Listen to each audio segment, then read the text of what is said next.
Hello, everyone. Welcome to CQ POTA Podcast. My name is Bill, W0KAL, and I'll send it over to my friend Sonny. Hello, everybody. Welcome to CQ POTA Podcast. My name's Bill, W0K. Oh, no, wait, I'm POTA Boy, Kilo Delta 8 Lima Hotel Radio. And I'll send it down to Alex. You got to unmute, Alex. Okay, let's try again. I'm Alex, Whiskey 6, Whiskey from Cheyenne, Wyoming, but I'm not in Cheyenne, Wyoming tonight, gentlemen and ladies.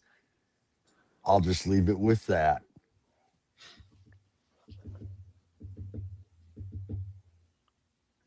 Okay, your turn, My Chris, turn. since Oh, he okay. ain't going to turn I it think I'm over. Claude, Alpha Charlie 4 Sierra Hotel. I am in Georgia, not in New Jersey or Ohio or Wyoming.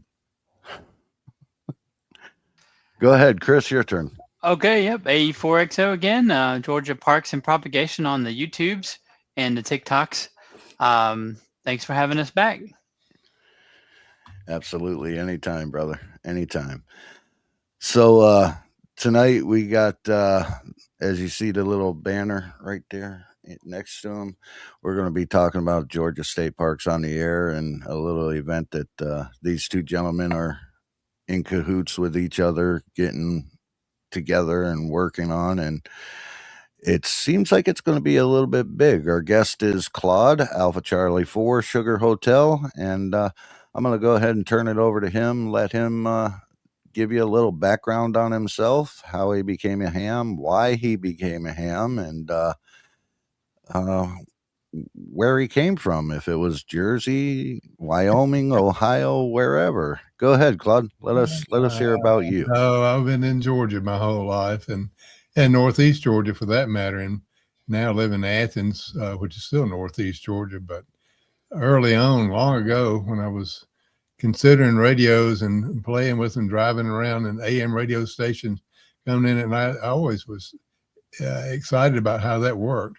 But and I always thought it'd be really cool to get a ham radio license. But way back then, in those olden days, you had to have learn Morse code to even get started. And I said, that's not for me. And so no code tech came out in, I think it was early 90s. And 92 is when I got licensed. And it didn't take me long to realize the privileges weren't what I wanted. So by the end of the year, I had upgraded extra. And let me tell you, learning from 0 to 20 word code is pretty tough that quick. Chris, you got me beat on it. You did better, I'm sure. But it's made it a lot of fun. And the biggest thrill I had was working field day and calling CQ with a bunch of guys. And somebody actually answered. You probably know how quiet it can be when you get out and call CQ20 and nobody comes back to you. And still probably is today. But in 2020, when I found out about Parks on the Air, I got that thrill back going to the park calling CQ POTA. And that onslaught of people calling back has really kept me fired up about it. That's pretty much that about me. You want to let Chris talk? You want me to talk about Georgia State Parks on the Air? Well, Chris is also an extra into the show, so we'll get him on here, even though he's been on before. He spoke to us, so we can get a recap on Chris there. What's up, Chris? What have you been up to, brother? Just keeping up with Howard in for CRP. I mean, that's hard enough to do, as it is. Right? But you guys talk to him every day. But yeah, we have a good group of people that are planning on being on this contest in a couple of weeks. So we just wanted to come out and try to advertise a little more, let more people know about it, and see what we can do to drum up some more interest. Right on, right on. If you guys are in the chats and you got any questions, feel free to ask any questions. And share us out. Share it out for sure. That way, more people around the community can see what we're doing here, see what these guys are doing, and maybe get them some more attraction and attention down there in their neck of the woods. So what is the background history? What's the history of what you guys are doing now, other than just being Georgia State Parks on the Air, the event that you guys are doing. What is the history behind that? Well, it really started back in 2022 in the summertime, and a few of us started talking about the possibility of activating only the Georgia State Parks, and to see how hard it would be to get somebody out. And you never know when you start something like this, but we decided not to try all 200 plus POTA sites because probably a bridge too far to get someone at every one. And so we picked 50 state parks, and that went pretty well the first year. We went through the POTA logs and looked at every park and picked out activators and sent emails direct to them. And it was a blast the very first year. Didn't get all 50 the first year, but got close. Then a couple of years later, we added on the 2 additional parks that are state parks. So now we got 52. And we missed getting one park one year because it was closed for weather. That was in 24. 25, we got all 52 activated and expect to get 52 again this year. But out of those 52 parks, there were 64 single operators out there and 10 clubs. So we got pretty good participation. 17,000 QSOs in a weekend wasn't bad. And that was That is awesome. Weekend. Yeah, we were happy, you know. And get this, 4,800 individual hunters. That was a blast. So it's really caught on well for us, and we're happy to ride the wave of POTA's growth. And I think that's probably helped as much as anything. That's awesome. That's a lot of contacts. The participation is the greatest thing, in my opinion. That's number one. You gotta have participants in order to do it. You know, whatever your goal is to try and do. And trust me, I know. I've been there. I've tried to get a couple things started up, and well, they didn't go through because I couldn't find anybody that was willing to put the time and energy into it that I was. So I just kind of set them on the back shelf, and so there we go. I will tell you that I've jumped in there and put as much effort in to get in touch with individuals by, like I said before, going to the POTA site, see who's been an activator, get in touch with every club that I could, and burn up their groups IO emails and Facebook group with and that's one other thing we could look at would be the Facebook page. I know, Chris, you're not on there, but you've been doing your work with YouTube and TikTok and anything else too. So having 3 or 4 people that really get involved and support it is a big plus on our activity. And I know that Florida is doing their state parks and their program this weekend. They kind of rejuvenating it. So they're actually doing it for not this weekend, but the same weekend, but they're doing it Friday through Monday, but they're only allowing daytime use. And but if you look at their rules and our rules, they're pretty similar. And I wish them well. I'm glad they're on the same weekend. It's Support Your Parks weekend, and there'll be a lot of activity going on. So been really happy with the way it's turned out.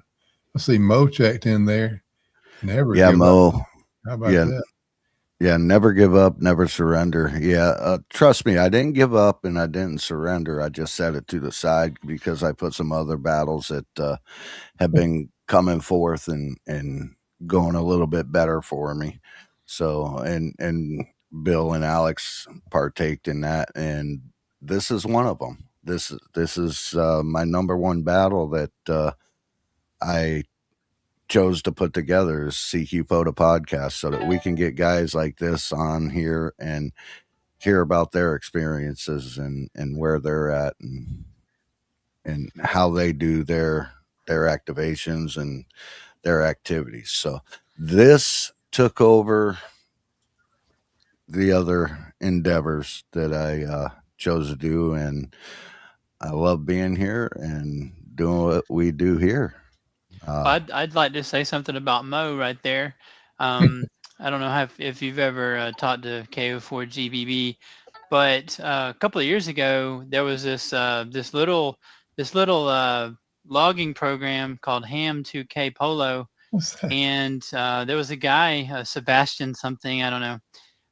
Anyway, he was willing to put our Georgia POTA contest into his application, Right. just from a comment or or two or a request that Mo had a lot to do with, putting that in there and getting where you can actually go into Ham 2K and select Georgia POTA in the activity. And every time you work a Georgia park, it'll mark through the Georgia park. All of our Georgia parks are listed there. If you have your screen, that it's not usually on, it doesn't work on the phone that well, but it's on like an iPad or And here I am checking it out on my phone. the laptops.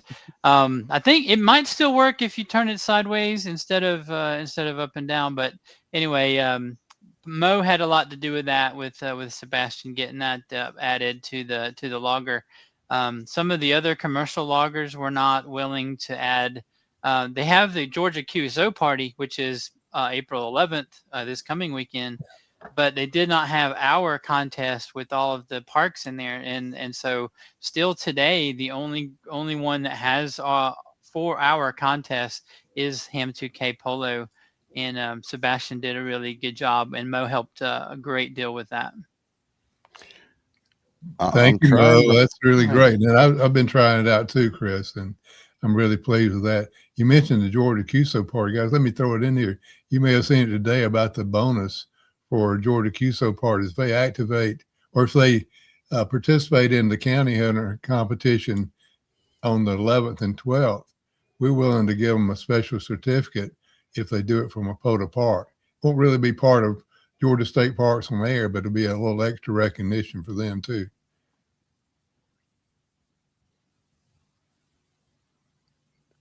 That's cool. Did I freeze? I think everybody did. Oh, no, I'm still here. Everybody looks frozen. Chris looks frozen. I'm not frozen. I was reading Bob's comment. It was long, so I was like, what did that say? Okay. It got quiet for a minute. We had squirrels. I was Bill, reading it. I was like, what? Yeah, Bob, N1MHV. We have such a large group of people here in Central Georgia who have just really embraced POTA and going out. I started in 2021, but some of the other people had started a little bit before me. But as far as like Georgia goes, there's always a Georgia park on somewhere. It seems like.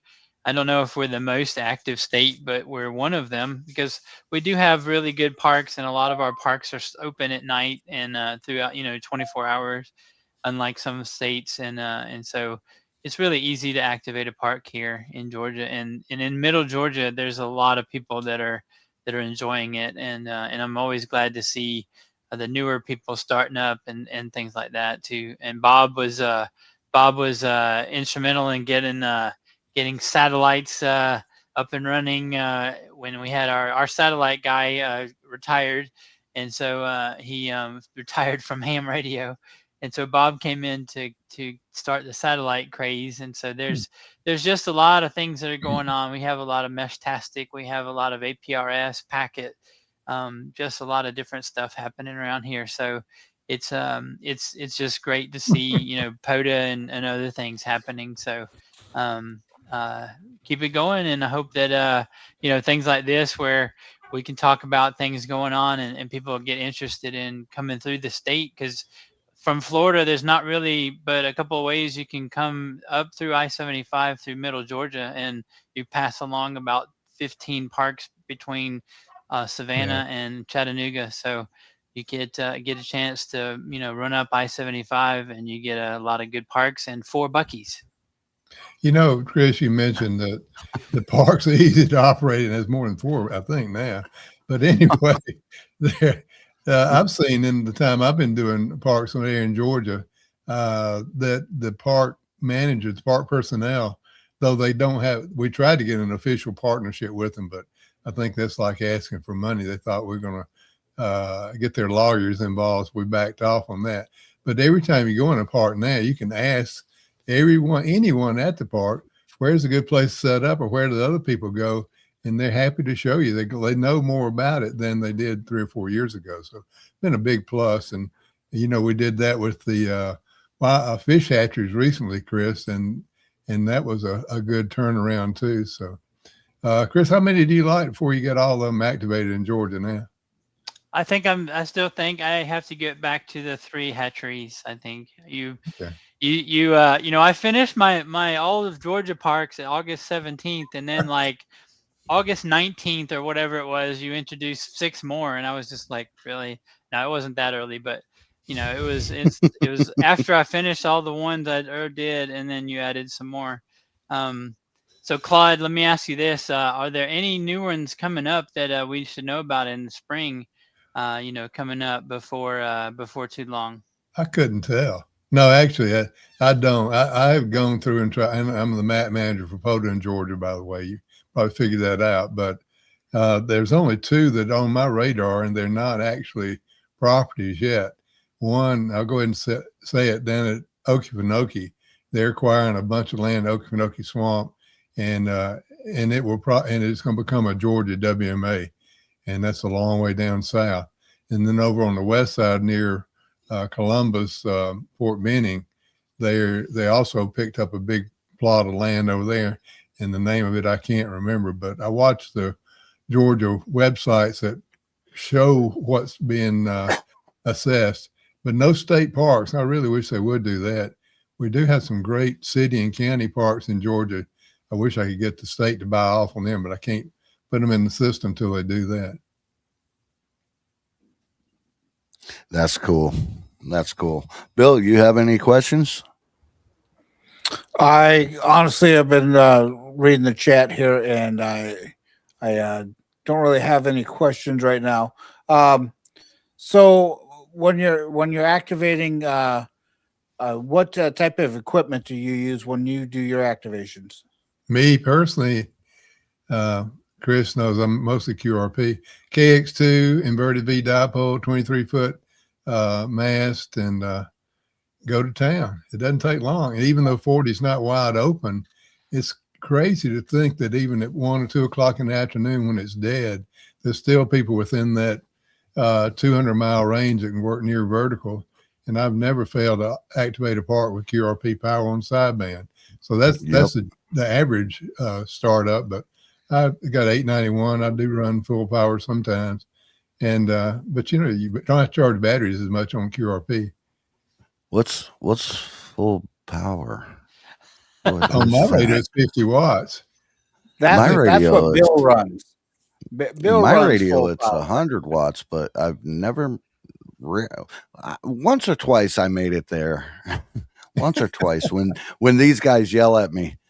Yeah. QRO. No, QRP or 45 watts or less is what I usually use. And I just like running low watts.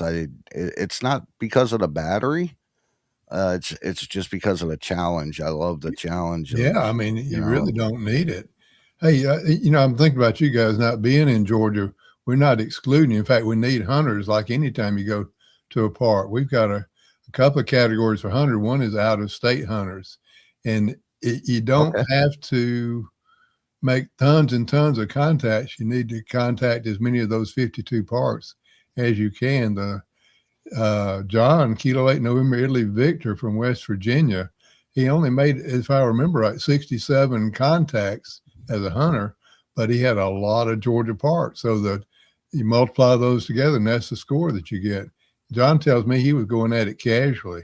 You put us on ham alert, put all 52 parks, and go to town, and we'll be on 40 and 20 meters pretty much most of the time. Chris, what do you think about that? I mean, the categories are pretty clear there on the gaparks.org website. Yeah. We'd like to have if anybody is coming to Georgia to activate a park with us, there is a section there for activators. And if you're a hunter, you can look at the categories and see what the previous year's numbers were, that sort of thing. And we are planning on having a little bit of a get together somewhere in the state, like we did last year. There was a state like get together where some of the plaque winners or award winners got a little incentive. I won't say a plaque or whatever it was, but some sort of a little incentive to say thank you for participating with us and that sort of thing, and meet Yeah. some of the more active people that we have in the state. So that was a fun event for those that could make it. I think I was sick that weekend. I believe. I think that was the day I was sick. Oh, that's So right. Yeah. Now this is all voluntary work, correct? Yeah. oh yeah. All right. That means it Bill, costs. Yeah. scroll back up there, Bill. Oh, all the way up top. No, scroll up. That's Down down. to the bottom. There Of you go. that. Get That's right what there. he was Stop looking at. right There there. you go. That there cup is a buy me a coffee. So if you guys in the chat want to go to this website right here, gaparksontheair.org, see that cup, see that little website, go buy them a coffee, help them out, because this is all coming out of pocket apparently, and this It is is. the pocket that it's coming out of, and Part this of it helps goes out for a the lot. the incentives like Chris mentioned, but also some of the paraphernalia that we use at Hamfest and cards and stickers. But also I can't go past this website without telling you how hard it was the first year to hand do 10 or 12 logs trying to figure out the winner. Now, when you submit your ADI file at the end, the activators do, they immediately get a score calculated. I mean, that's what I always wanted when I did a contest and had to wait months or weeks at least. Now you know right away what your score was.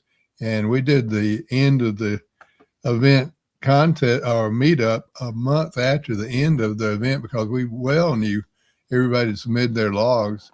And compared to other contests I've been involved with, to have the real awards out in 4 weeks is amazing. You may agree. I hope you agree with me. Anyway, I agree. We submitted, my club submitted our Winter Field Day logs 2 years ago and got them a year later. Yeah. The next Winter Field Day, just before we got our scores and stuff and all that information given back to us, however that worked. But I do believe that could have been on the secretary's plate, that he missed a few emails and stuff. So that could have been his It is fault. hard, well. but when you got individual activators can see where their score is. The hunters, it's just like in POTA. The hunters aren't required to log, so they generate a score there as well, so they can see what they've done. Chris, you're grinning because you're the head of the club, right? I see that. Saw the comment back there. No, he said I was hiding behind the banner of. Oh, you were Hillbilly Hands, hiding. and I was hiding I behind the missed that banner one. where it said GeorgiaParks.org, and I was going, I see my eyes. Sorry. But yeah, So, Claude, you were telling us a little bit on the site about the hunter registration, activator registration. Yeah. Why don't you tell us a little bit more about the registration, what they're see there? At the very top of the page, let's see if you go back up there where it's got contest dates. It's a little hard to see. About the third hyperlink down there, there's a place that you can see the current hunter registrations or current park registrations. And I'm probably saying it too quick. yeah. Who has registered right there? Yeah, that's the one to look at. Mhm. And it will show you who's on there. And that's a list of the parks that have been claimed, so to speak, and any comments they want to make. And I use this because I'm the first one, like I said, by alphabetical order. And I may put some other things that you don't have to do this, but it's a good way for us to know somebody's going to be at each park. But also over there on the right side, there's comments that activators or registrants make about what their plans are. If you want to see how somebody else sets up or meet somebody or find out if you're going to have room to share with them, you can do it there. On further down is a list of ones that aren't claimed. I seen N4CRP in there. Yeah, Howard's on there. But is it 2184, isn't he? Yeah, hard Let's labor, see. I think. Yeah. It's because it's close to home. That's okay, Howard, if you want to do Right that. there. Yeah. And and at the very bottom, down below that, is the ones not set up for either day.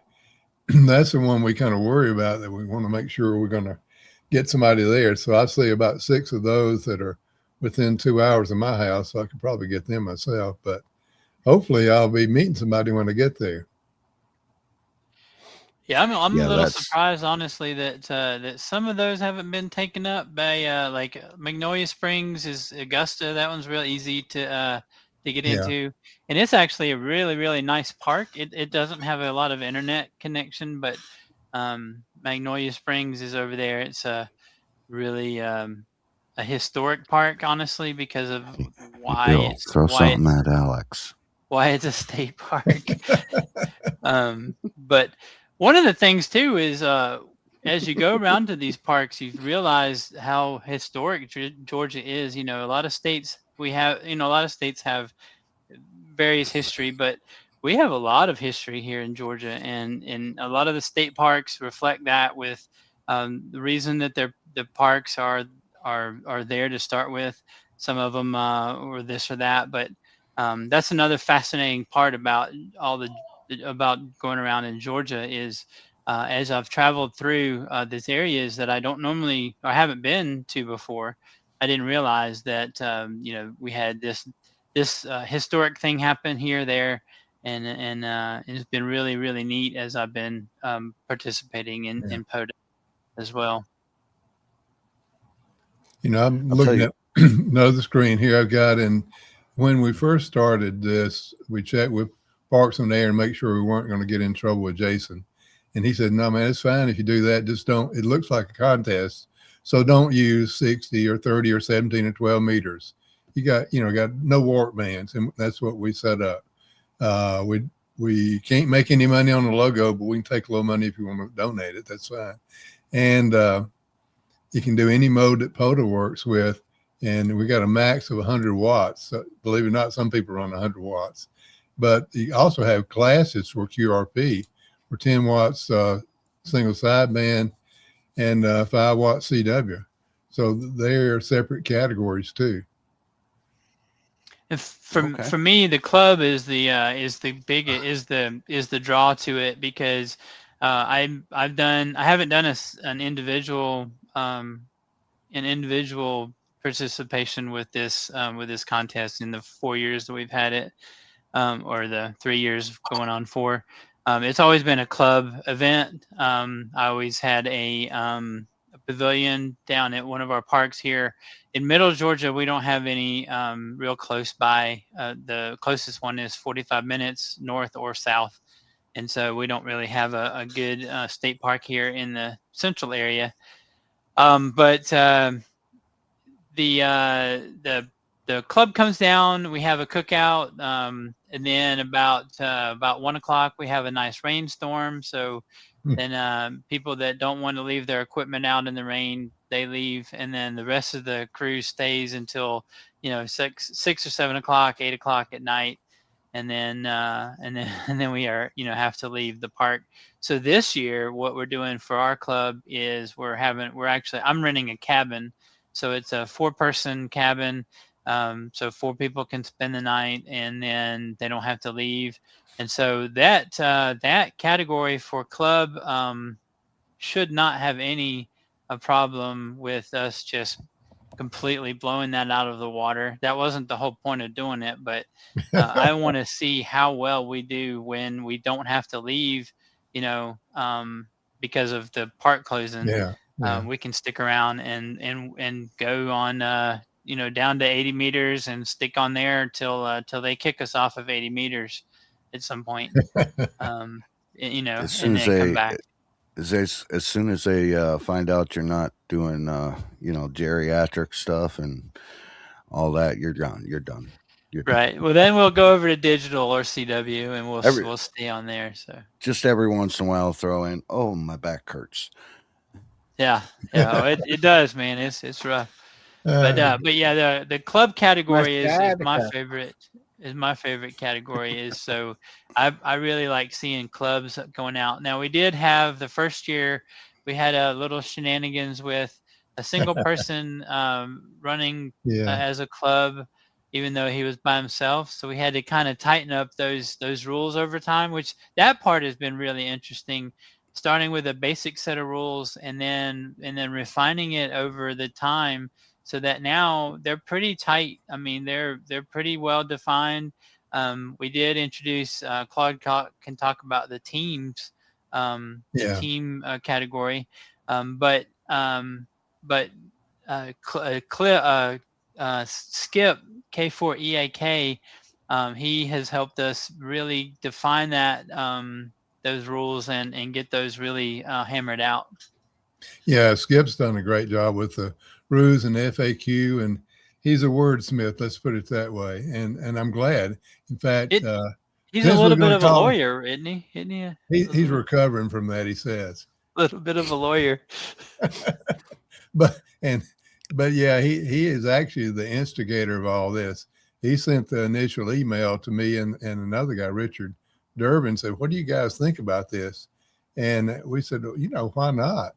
And so from there, we added on a few people and worked on it. But it's been great to have the consortium of people and different opinions, and we tried to spread it around the state.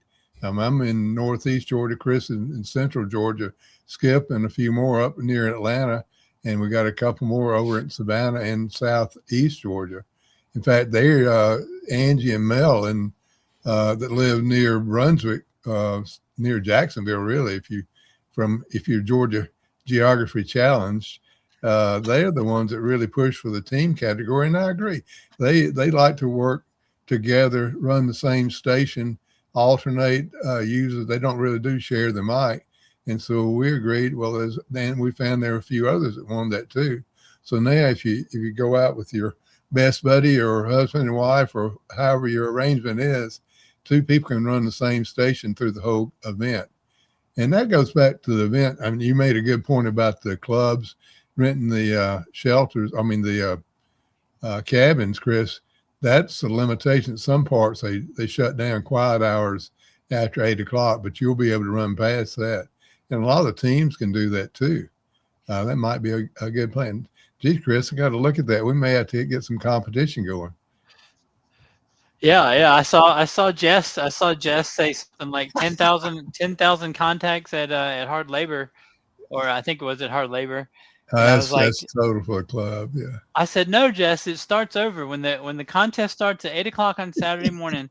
The new the counter starts over. So, yeah. It's different than the Georgia QSO party. The Georgia QSO party has 2 10-hour sessions over Saturday and Sunday.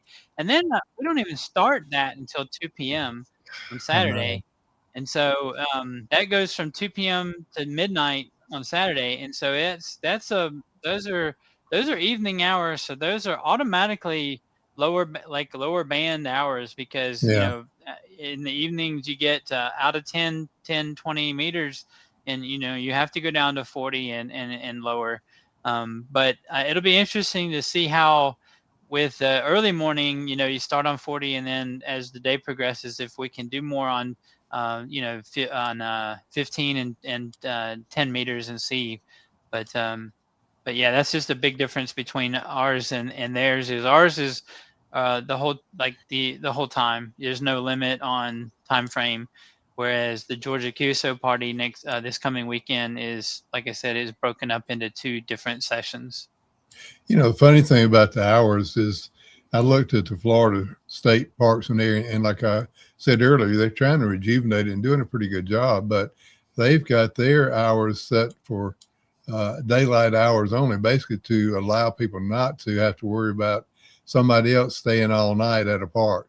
That's just really not in our interest. I mean, Fridays and Mondays are great days, but a lot of the people that take part in POTA have regular jobs too, don't they, Chris? I mean, you know how it is.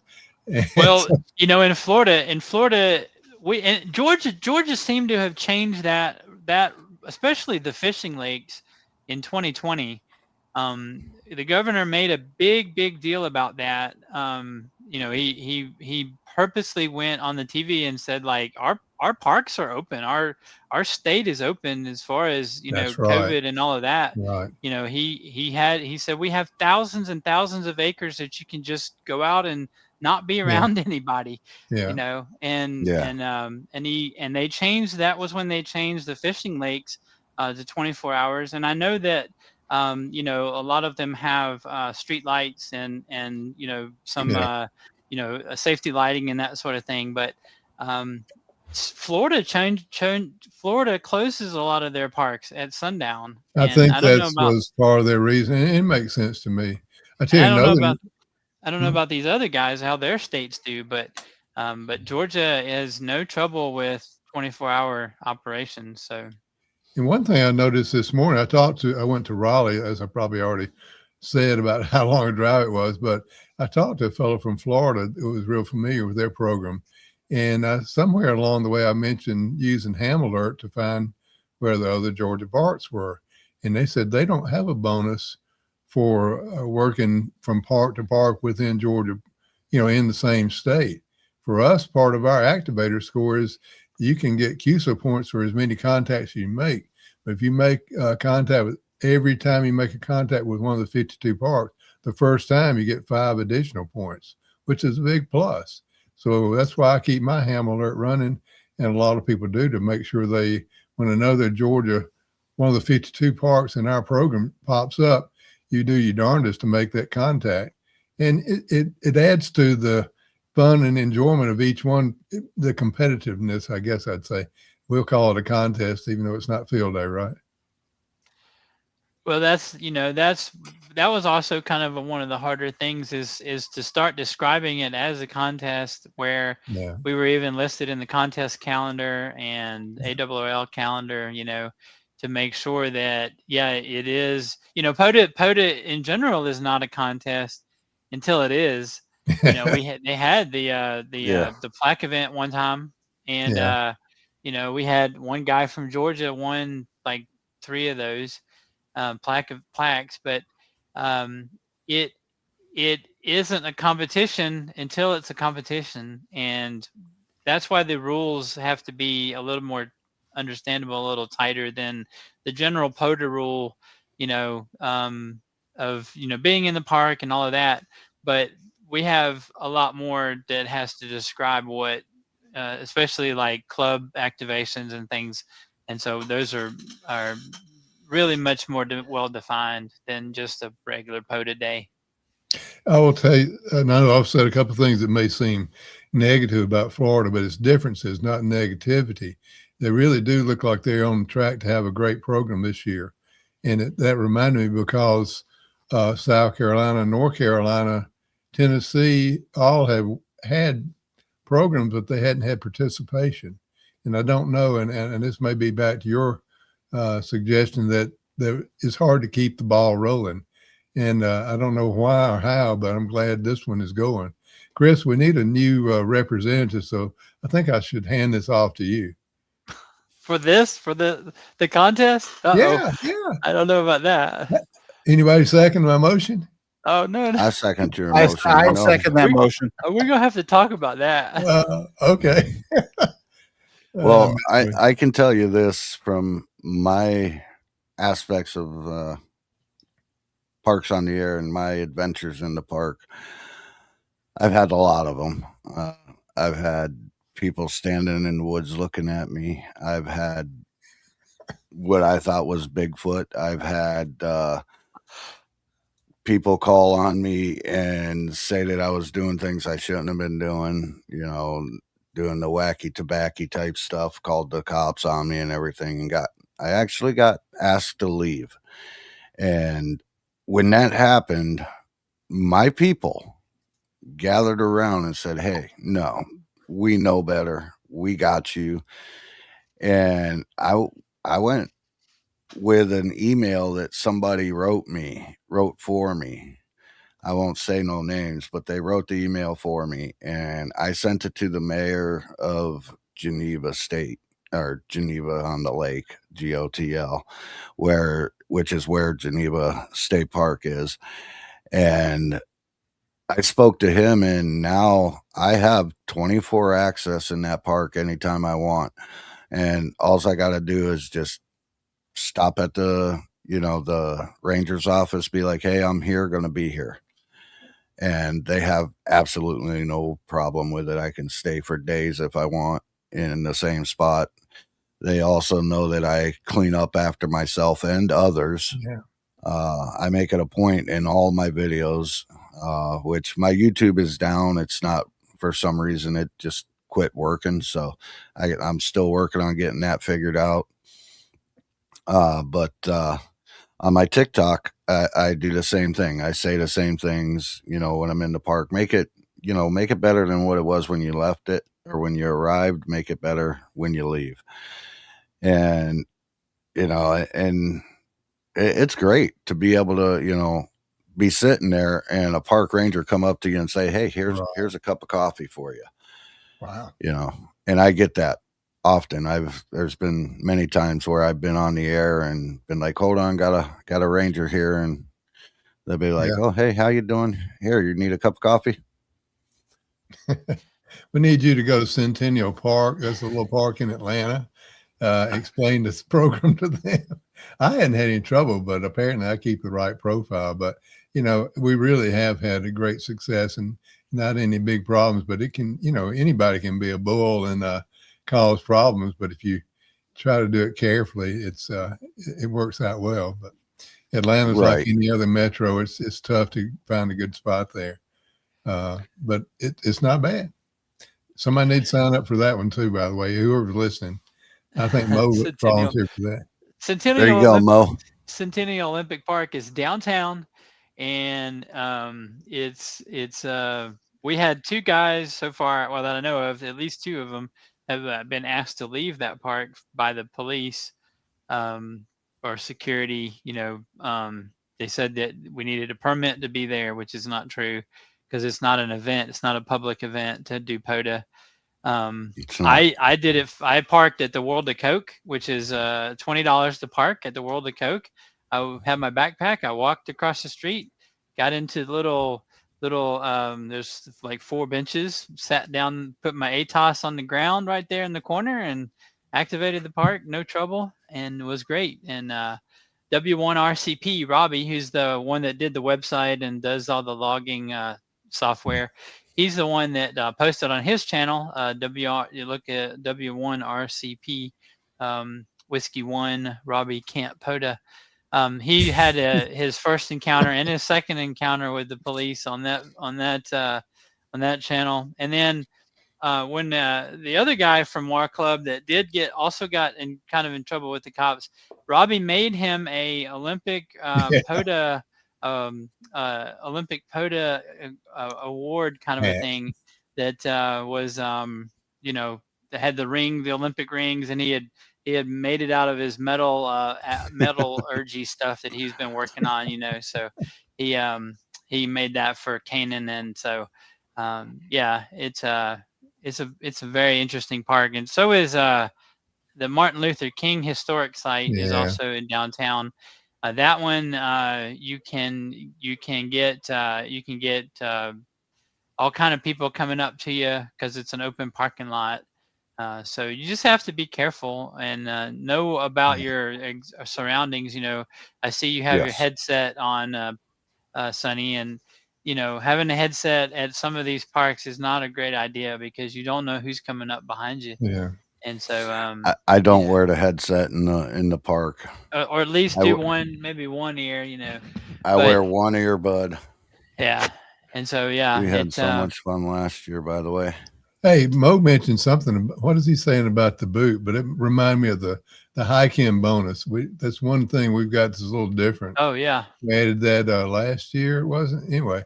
If you take your gear and walk into a trail on the park for at least 1 mile, you get an extra 100 points for that, and you can get that 100 points at every park you go to every day.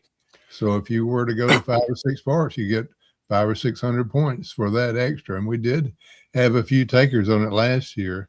I tried that a couple of times, but that's not exactly what I want to do. It's hard to rove and do that and get a couple miles hiking at every park, but you can do it.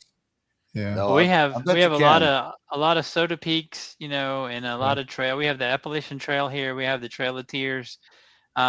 We have the Scenic Rivers, and so they're all in North Georgia. But I'm not jealous. But there is a lot of ways you could do the hiking stuff here up there. here it doesn't really make a lot of sense. It would be like you could walk around the park 3 times and maybe that would be your mile, I guess. I don't know, but Yeah, I don't think that see, quite fits. up in North Georgia, it makes a lot more Would sense that because qualify? I guess It's I don't like know. POTA. It's all on the honor It's system. your integrity. It's all your integrity. That's right. But here we don't have that. We don't have that where you have to go this far to get like the AP crosses here, Yeah. a mile or so up the road. So it's a little different for us down here. But That's a good point too, Chris, about the AT crossing. Picking out just the state parks, we don't have any twofers, even though one of them might count as some of them count. We only consider the actual state park count. So some of are in the forest and that sort of thing. Sorry about that. My comment was in general, not for this contest. Sorry about that. Yeah, the state parks Hey, are so far I'll be apart. right back, guys. Bill, you want to take it over? I gotta The go let the little boys out. the state parks are far enough apart that we Yeah. wouldn't have a twofer for this contest. Now, the only one that is like within a mile of each other is Indian Springs and High Falls. Yeah. And you could actually just go across the interstate to get to the other park. So those Yeah. are really close to each other. But Yeah. Yeah. Yeah, that's true. That's true. So yes, sir, Bill. I was just bringing up your activations, everything on your POTA page here. Uh-oh. And Let's see. Am I close? Nope, not even close. Chris, come on, get it. looks like you got a couple of QSOs for activator. So I think I need 2,000 more to get 60K. But hey, you got to get there somehow. I mean, retired. Chris is still working. Yeah, still working. Yeah. Yeah, But I get Monday Chris, and Tuesday. I am. get Monday and Tuesday to telework, so I could take as long as I have my Starlink and my laptop battery or a charger, I can go wherever. So that's what I've been doing, is going out to the park on Monday and Tuesday and working from the park.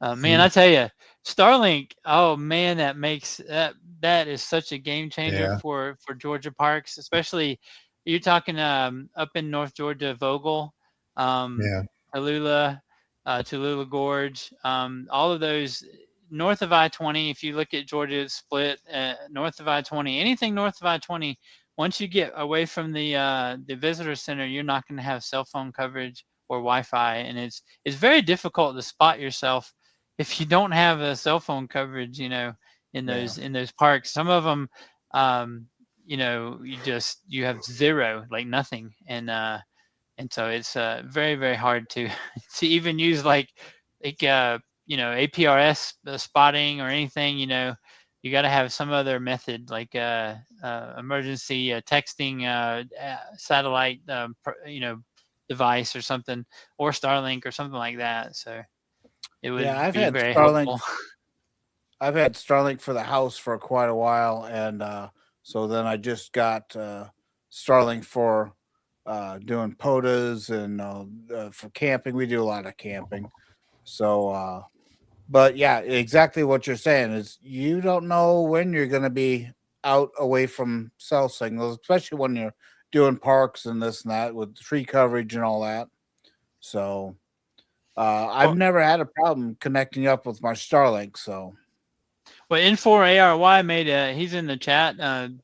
Aaron, he made a point that you could schedule your on POTA chat or POTA channel. You could schedule your activations and then use CW to get your RBN, and that would spot you as well. So you can do that with digital or CW. And Aaron's a big CW. Actually, that's about all he does is CW. But he's a big CW operator here in town and as well.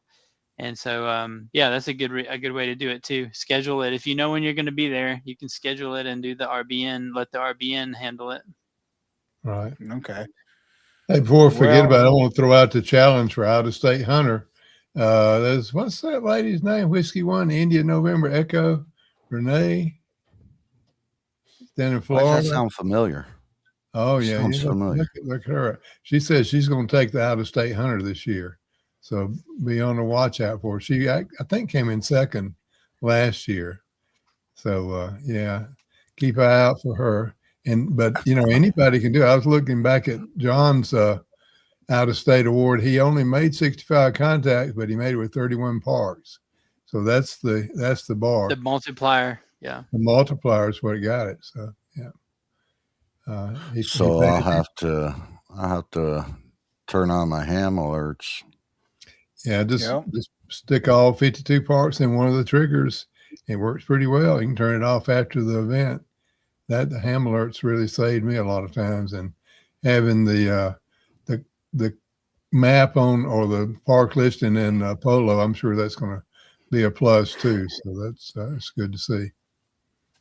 Well, there's another way to also keep up with the Georgia parks is there is a ham radio of entry guide Discord. He has an event channel. There's an event POTA channel in his Discord, and when the Georgia event or it's Georgia QSO party, also the any like big roves, like if somebody has a big rove or something, he has an event trigger that will spot those particular POTA spots as well. So it's a thing that Dan and James have done for the people that like to follow events and stuff. So yeah. That's cool. Another thing I forgot to mention was the POTAmap.us, using it in conjunction with the Georgia QSO party. You can separate out just the POTA parks and the county lines. And so the people that are doing the QSO party the week before ours can make sure which counties they can work from which parks. And I'll tell you, I've done the QSO party a few times. It's a lot of fun. But whenever you turn on that POTA spot, people call you no matter what part of the ham radio world they're in. They're going to be there chasing you down too. Yeah. That POTAmap.us was created by N9FZ, who is also a member of our club here in Middle Georgia. And Kanan he spent a long time trying to get that accurate and helpful for people that do POTA and SOTA. And then, like he said, recently he's added the counties and stuff too for the county hunters. Yeah. So, if you like POTA map, let N9FZ know that you really appreciate his work on that. Yeah. Is he in the chat? No, I'm not watching the. Why not? He should be. Well, he's got kids, and so he has to pay attention to those for some reason. I don't know. I got kids. I mean, I got a campfire in the living room. I hope not, but probably do. Yeah, I have a kid too. She's 24, and I think she's just now eating dinner. So I got 5 of them, ranging from 13 to 35. Well, let me ask you, what do you think we should do differently in Georgia to make our event work better? Are you asking me too? Anybody. Let's don't ask Chris because he's already got ideas. Ask the chat. Chat. You guys, yeah, throw something out there. Interact with us. We are here for you. Moonshine. Moonshine. Gray Man. What's up, Gray Man? How you doing, Tim? We got to get you back on. Get you back on the show here too, Tim. We talked about that once or twice, bringing some people back up and letting them fill out there for a little bit there. But I think I like everything that I've heard, everything that you guys got going on. Mainly the out-of-state hunter thing that you got going on. I think I might have to try to participate in that as long as I can get the late night ones and the early morning ones. If there's some on in the early morning and the late night, I might be good to go. I my work hours are wonky, so I don't get out of work until 8:30 now. So I don't get home until a little after 9. But luckily on Mondays I don't work, so Saturday I'll be good to hunt all day long. I don't work on Saturdays, and Sunday I work till 7 o'clock. So anytime after Sunday, 7 o'clock on Sunday, I'll be able to jump in there and maybe snatch up that out of state hunter award. There we I'll go. have to fix my beam. I got a Moxon over here that I can. Ooh. I just got to fix it, and I'll fix that and just point it at you guys and just. Sounds good. Yeah, start at the top, rotate down. Yep. I also got a 5-element Yagi over here, but Yes, you do. I'm waiting to I'm put waiting that to up. see that. I know, me too. I want to put it up. Have a good night, Eric. Have a good night, Eric. Thanks for coming in, and thanks for supporting the group the way you do, brother. We appreciate you, and keep doing what you do, brother. So Eric is a Well- big supporter of the channel, and he builds antennas, and I use his antennas. That's my go-to antenna, Eric Enfed. If and when I get my YouTube back up and running, I'm gonna do a actual in-depth video on that antenna, so everybody can see it and actually see it in action. That's what I use in the park most of the time when I'm at the bench, is his antenna. So It's exhausting to have so many platforms going on in so many different directions. It is absolutely exhausting. I don't know how the real creators do it. Just to have YouTube, TikTok, Instagram, whatever, Facebook. It's amazing that they can manage all of that. I've been devoting a lot of my time to TikTok lately because my YouTube has been down. I don't know what's going on. It says I can go live, and as soon as I go live, it cuts me off. It just cuts me right off. So I've been going back and forth with YouTube, and they don't get it either. They don't know what's going on. They don't know if it's a software error on my end, some kind of bug or whatever. But not only does it do it on my phone, but it does it on my laptop as well. So it's not, I got it to work one night, and it was like probably about 10 minutes into it. It just shut me off. Boom, gone. Well, hopefully you get that straightened out at Yeah. some point. But it is All about right. that time, gentlemen. Yep, I was just going to say it's about that time, so let's wrap things up.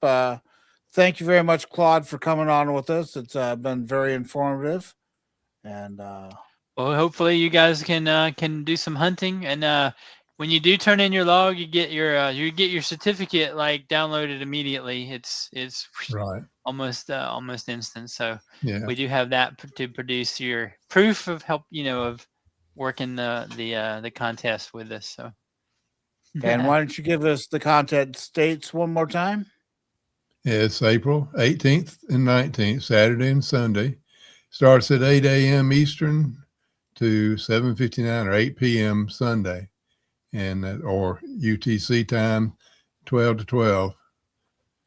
And it's all weekend long, all daylight Saturday and Sunday pretty much, and all night Saturday night if you got a place to stay like Chris does. That's pretty good. Awesome. Well, I thank you guys all for coming, and we appreciate it. We really do. Great. That Great to be helps us a here. lot. We'll go ahead and shut this down. And guys, if you want to stick around for just a few minutes, we'll talk afterwards. Okay. I'm Bill, W0KAL. Go ahead, Sonny. You can... POTA Boy, Kilo Delta 8, Lima Hotel Radio. Thank you, everybody. Thank you, Claude. Thank you, Chris, for jumping up and filling in. We appreciate you. And anytime I'll throw this out to you. If we need you again in the future, if you're willing, we'll be more than happy to have you up here. I'm sure of it. Sounds good. Yep. Thank y'all. Perfect.